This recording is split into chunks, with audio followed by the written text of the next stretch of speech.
Bonsoir et bienvenue à tous, nous sommes le jeudi 6 mars, il est l'heure de l'info. 600 kg de truites ont été déversés pour empoisonner l'Ornain dans la Meuse avant l'ouverture de la pêche ce week-end. Une douzaine de nichoirs à oiseaux ont été installés à l'AFPA de Saint-Dizier, une opération pour la préservation de la biodiversité. En fin de journal, comme chaque semaine, Manon Collinet nous présentera ses idées sorties du week-end.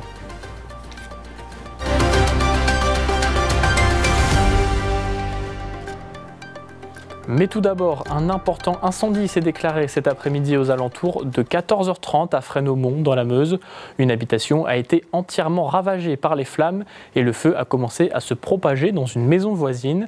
Grâce à l'intervention rapide des sapeurs-pompiers, la propagation a pu être maîtrisée. 2 victimes ont été prises en charge. Au total, 38 pompiers ont été mobilisés avec d'importants moyens. Toujours en Meuse, chaque année, des tonnes de poissons sont reversées dans les rivières. On appelle cette pratique le rempoisonnement. Elle se fait généralement avant l'ouverture de la pêche qui aura lieu ce week-end. Cette année, 600 kg de truites fario et arc-en-ciel ont été déversés dans l'Ornain de Tronville-en-Barrois à Longeville-en-Barrois. Une vingtaine de bénévoles se sont mobilisés pour mettre les poissons dans l'eau. Léo Martin était avec eux, regardez. Aujourd'hui, 600 kg de truites seront retirées des étangs pour être introduites dans l'Ornain. De l'éclosion des œufs à l'élevage, durant plus de 2 ans, ces poissons ont été élevés ici. La température des bassins est régulée entre 8 et 11 degrés toute l'année. La moitié des espèces introduites sont des truites fario, une des espèces les plus compliquées à reproduire. C'est un poisson d'élevage compliqué, la truite. Par contre, c'est un poisson qui est prisé des pêcheurs.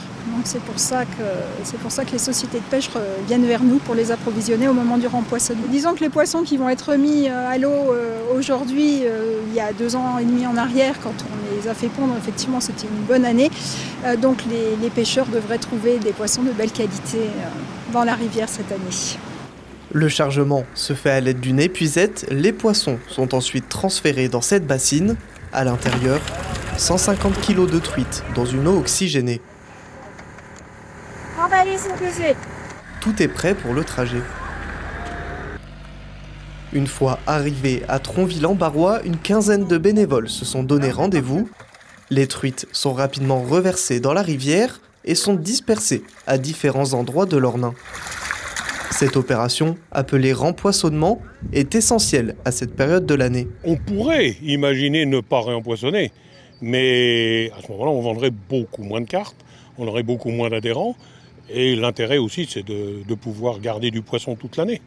Puisque là, on prend des poissons, certains, qui ont été déversés il y a quelques années. Alors, quand vous dites plusieurs, c'est parce qu'il faut vraiment répartir le poisson au maximum. D'abord parce qu'on n'est pas loin de l'ouverture, donc si on les mettait tout au même endroit, faut mettre tous les pêcheurs au même endroit, donc ça n'a aucun intérêt non plus. La pêche commencera ce samedi 8 mars à 6h37 précisément. En attendant le début, les pêcheurs admirent les poissons qu'ils pourront attraper. Eux ne sont pas dans l'eau, mais bien sur terre et même dans les airs. Ils fleurissent de plus en plus dans nos villes. Les nichoirs à oiseaux sont aussi simples qu'efficaces pour la préservation de la biodiversité. La Ligue de protection des oiseaux en a installé une douzaine sur le terrain d'un centre de formation à Saint-Dizier, le tout avec des jeunes en service civique. Les détails de cette action avec Gaël Bossu. Atelier construction de nichoirs ce matin. Une douzaine vont être installés dans ce centre de formation. En plein cœur de Saint-Dizier, ces nichoirs à oiseaux peuvent avoir un vrai intérêt pour plusieurs espèces, comme des mésanges ou des chouettes hulottes. En fait, on s'aperçoit que les oiseaux, ils ont de plus en plus de difficultés de trouver des sites de nidification naturels, parce que nos maisons maintenant sont moins accueillantes. On a, dans les arbres aujourd'hui, il y a une gestion forestière qui commence à être problématique parce qu'on coupe beaucoup les forêts. Et donc apporter des nichoirs comme ça, s'ils sont bien adaptés, c'est des sites dans lesquels les oiseaux vont très vite s'installer. Et donc c'est intéressant parce que ça permet de conserver toute cette biodiversité de proximité.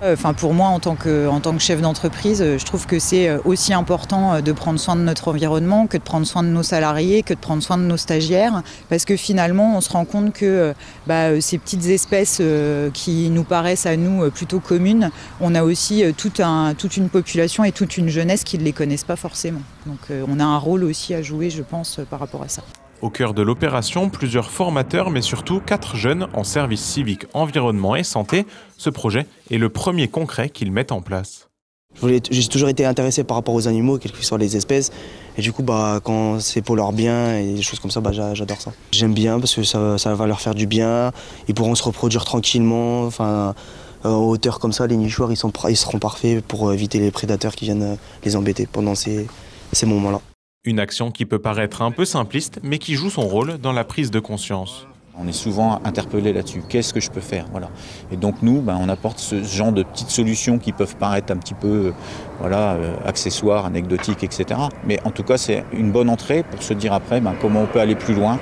Le nombre d'espèces d'oiseaux présentes dans les villes ne cesse de diminuer. Parmi elles, les oiseaux nicheurs sont les plus touchés. Depuis 20 ans, elle laisse libre cours à son imagination. Line Mangin est artiste peintre. Après avoir vécu dans le sud de la France, c'est dans une petite maison du village de Poisson, en Haute-Marne, qu'elle a posé ses valises il y a désormais 2 ans. Elle y a créé un atelier dont elle nous ouvre les portes aujourd'hui. Regardez son portrait.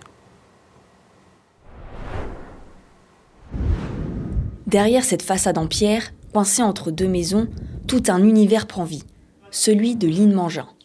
Après avoir créé et exposé durant 6 ans dans le sud de la France, elle s'est laissée séduire par un retour dans sa région.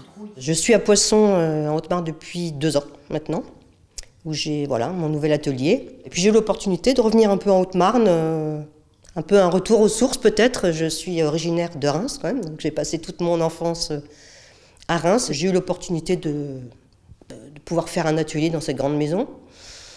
L'endroit me plaisait beaucoup. Line tire son inspiration de ses voyages en Afrique ou en Asie. Elle aime changer de support, d'outils et de techniques. Sur cette nouvelle toile, elle travaille l'acrylique.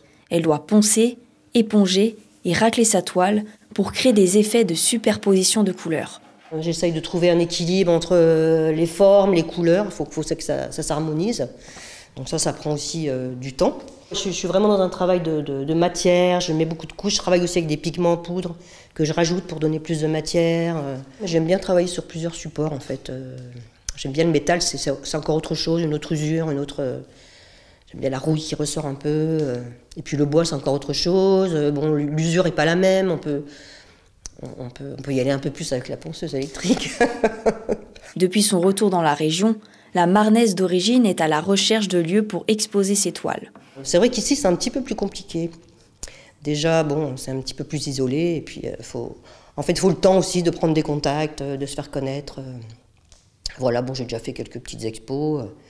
J'essaye de rencontrer du monde, ce qui n'est pas toujours facile. Mais en même temps, je passe beaucoup de temps à travailler, à refaire des nouvelles œuvres. L'artiste cherche toujours à faire connaître son travail dans le département. En décembre 2024, elle a déjà exposé à la médiathèque de Joinville. Et tout de suite, nous retrouvons Manon Collinet pour les idées sorties du week-end.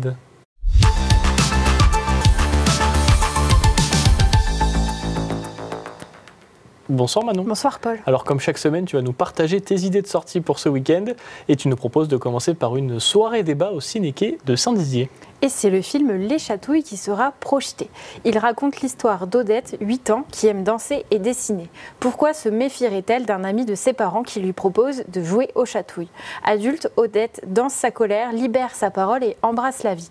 Cette projection sera suivie d'un échange avec le planning familial et le centre d'information sur les droits des femmes et des familles en Haute-Marne. Alors la projection de ce film qui était sorti en 2018 aura lieu, tu l'as dit, ce week-end et plus précisément ce vendredi à 18h30.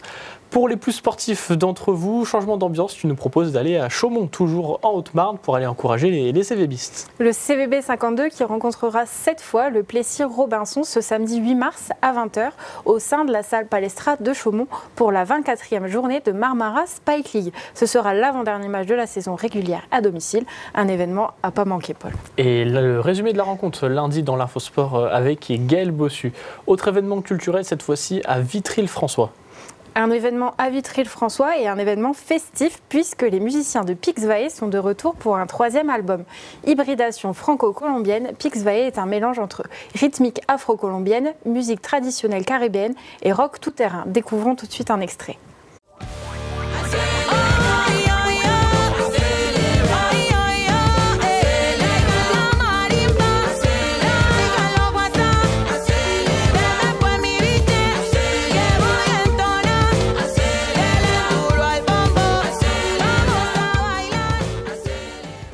une bonne ambiance au programme, Manon. Tout à fait, Paul. Rendez-vous donc à l'Orange Bleu de Vitry-le-François ce vendredi à 19h pour découvrir les rythmes caribéens. Tu voulais aussi nous présenter un événement qui s'est déroulé le week-end dernier. Il s'agissait d'un événement historique et interactif au sein de la Maison Napoléon. Il a été réalisé en collaboration avec l'association Ensemble pour jouer et l'association d'Hervoise d'action sociale et médico-sociale qui accueille des personnes en situation de handicap avec une déficience intellectuelle. Nous étions avec eux samedi après-midi. Regardez. Nous allons pouvoir lancer les 3 coups.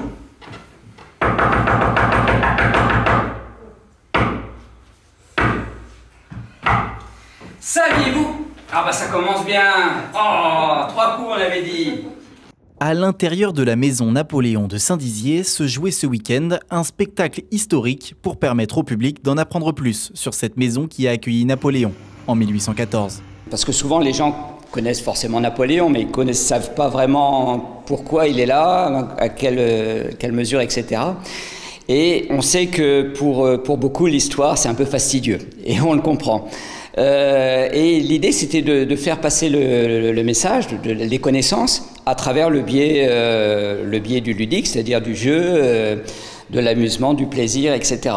Et donc avant tout c'est faire passer un bon moment au public, aux spectateurs, mais si en sortant ils en ont pris davantage pourquoi Napoléon est venu ici, qui était Napoléon et que s'est-il passé pour qu'il débarque chez nous, ben voilà, on aura tout gagné. L'idée est aussi de valoriser les personnes en situation de handicap avec une déficience intellectuelle et une capacité plus limitée d'apprentissage. Pour cela, l'association Ensemble pour jouer a réuni une troupe de l'association d'Hervoise d'action sociale et médico-sociale.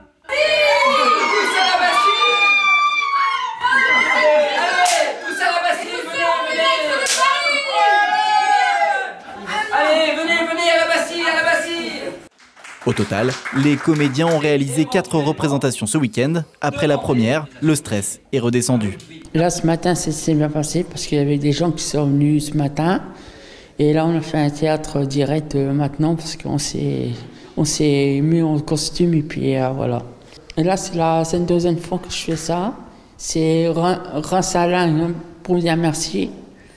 Et puis, ça me plaît aussi. L'association envisage déjà de réaliser prochainement des spectacles sur des personnages historiques passés dans la région, comme Jeanne d'Arc ou le général de Gaulle. En attendant, la ville de Saint-Dizier, toujours à la recherche d'un investisseur pour faire vivre cette maison, symbole du passage de Napoléon dans la ville. Si vous voulez bien prendre place, Enfin, on termine maintenant avec l'exposition annuelle de la BAP. Et oui, prenons un petit peu d'avance maintenant. L'association Bragard des Arts Plastiques à BAP sera installée à l'espace Cœur de Ville de Saint-Dizier, place du Général de Gaulle, du 14 au 16 mars.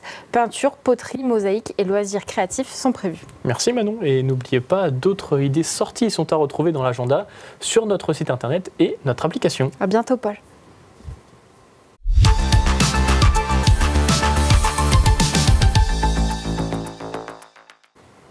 C'est la fin de votre journal. Merci de nous avoir suivis. Tout de suite, la météo et l'information continue sur Puissance Télévision.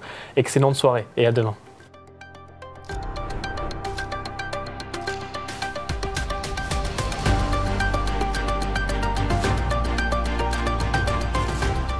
Toute l'actualité en continu à retrouver sur notre site internet et notre application mobile.